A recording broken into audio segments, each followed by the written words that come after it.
President Trump issued a warning to Hamas on Monday, posting to Truth Social, quote, "Numerous of our now great allies in the Middle East and areas surrounding the Middle East have explicitly and strongly, with great enthusiasm, informed me that they would welcome the opportunity at my request to go into Gaza with a heavy force and straighten out Hamas if Hamas continues to act badly." The president continued, "The love and spirit for the Middle East has not been seen like this in 1,000 years. It is a beautiful thing to behold. I told these countries in Israel, not yet.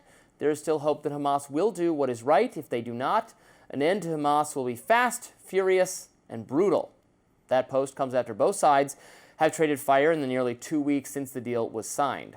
Vice President JD Vance and Trump's son-in-law, Jared Kushner, are both in Israel this week as Hamas continues to deliver the bodies of deceased hostages. Vance urged patience during the fragile ceasefire, but later echoed Trump's warning. Take a listen.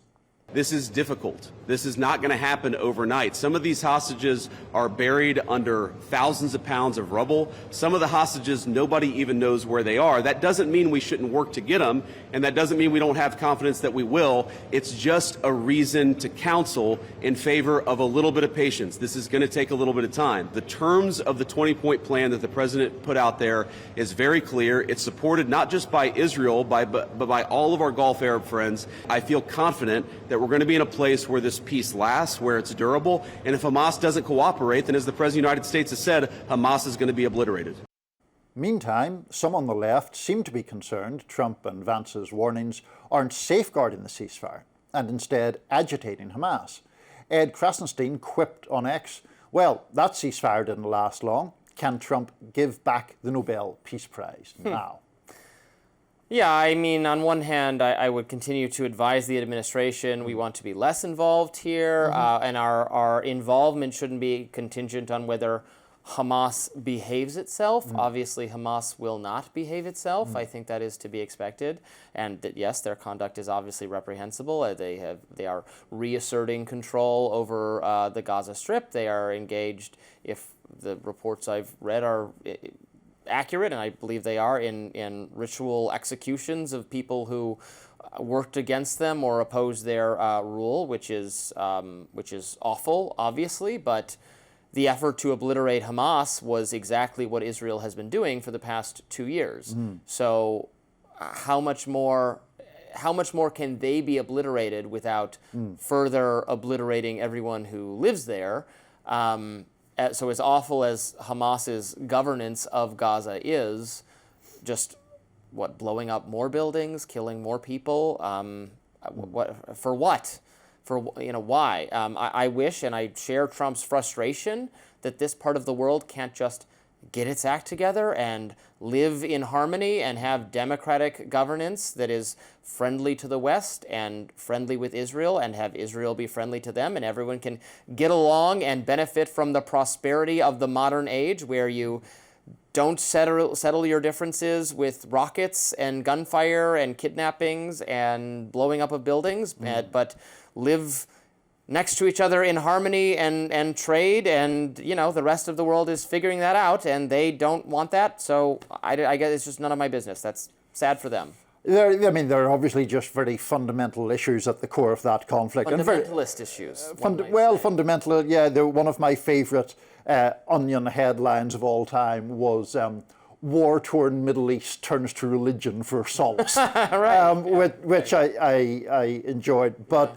to the overall point here, I think the fundamentalist issue is we're now getting to the point between the first phase of this deal and the second and much more difficult attempt to make some sort of durable peace.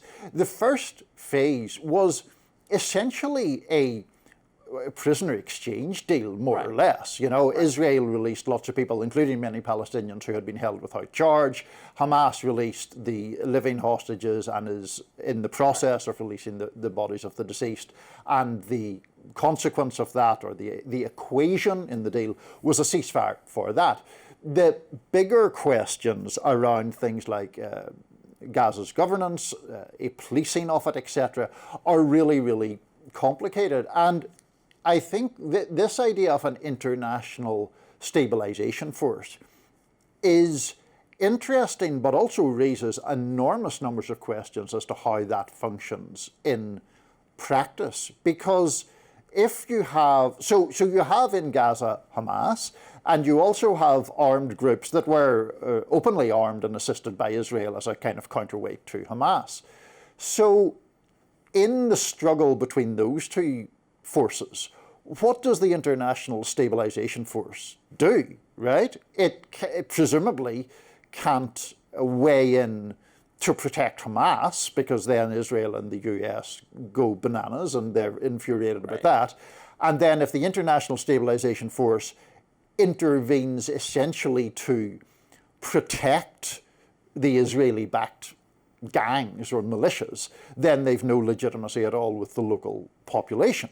And I mean, one of the lessons of any kind, I would argue, of any kind of conflict resolution is that whoever's doing the policing needs to have some modicum of legitimacy with the populace that they're well, doesn't policing. That, and again, then whenever we get into this level of specificity, I am not an expert by any stretch of the imagination on the Israel-Palestine conflict or the history of the Palestinian people, but doesn't it necessitate support for the Palestinian Authority as the counter Hamas governance system that is not as extreme and that Israel still doesn't like but can live with?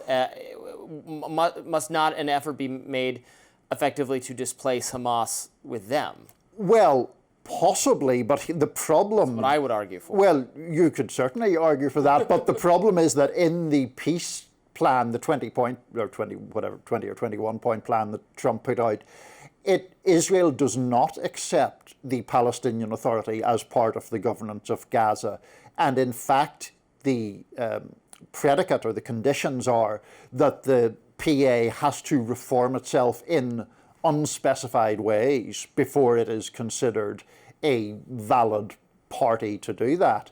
So again, it's the Trump plan leading to all kinds of questions. What reforms? Who judges whether the reforms have been sufficient? When will they be sufficient? Right. So, Israel is never going to say that the reforms are sufficient, right, and that the governance is non-radical enough. The Israelis to accept. Never going to admit that. Right. So then it has to be, well, what do we think? And right, they need to just go along with it. And so that's what I would say. It is reasonable to say Hamas should not take part in the governance of Gaza after what they've done, or that Israel is just not willing to end the war until then there's going to be further and further destruction as any attacking, a government attacks another and the other has overwhelming ability to destroy their country until they submit. I mean, that is, I'm not so on Israel's side of this, but the reality is that they can destroy Gaza over and over again until there's no, to their utter satisfaction. The constraint on that is morality, is that the number of innocent people dying in the midst of that is too much for us to stomach. It's too much for me to stomach. I don't think they should do it. It just comes to a frustrating, well, then what are we supposed to do about it? And I don't know, and I just don't want to be involved. Right. Well, and then what is going to happen, I think, if this plan goes forward, is this sort of quasi-colonial board of peace that is appointed. Doesn't sound great either. No, exactly.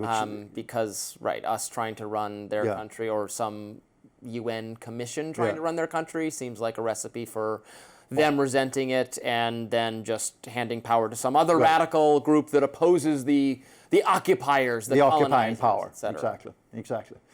Well, in other news, Elon Musk is trading insults with Transportation Secretary Sean Duffy. We'll be right back to talk about that after this.